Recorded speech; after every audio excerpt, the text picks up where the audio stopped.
Hello, Joshua. This is Paul. I just finished watching your informative speech about body language.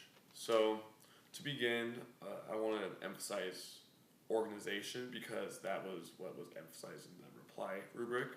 So, your three topics were eye contact, posture, and facial expressions. It was those three. And overall, those make sense. They can be done, I think, in any order because they're all subcategories of your main category which you're discussing, that being body language. So I think the organization made enough sense, but I also had three critiques. So the first critique, I guess, was just based off, or two of them were actually based off like the rubric itself.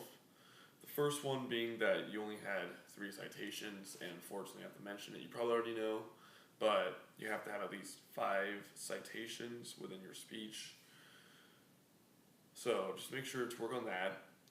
Also, your camera was adjusted a bit high, so I was able to see about from your mid-belly abdominal section up.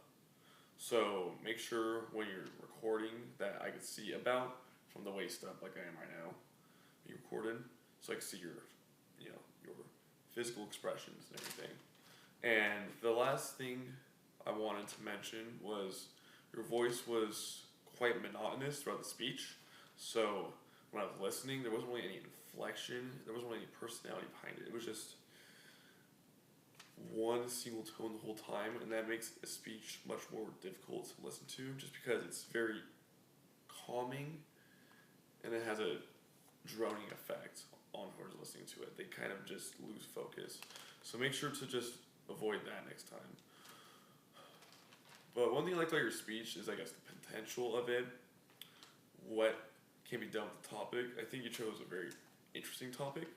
Body language is one of those things where, while there can be a bit of a non-scientific aspect to it, there are very real scientific studies backing up certain traits we have or certain tendencies people have regarding their body language in certain situations or based off certain moods. I do like how you capture that. Overall, good work with the speech.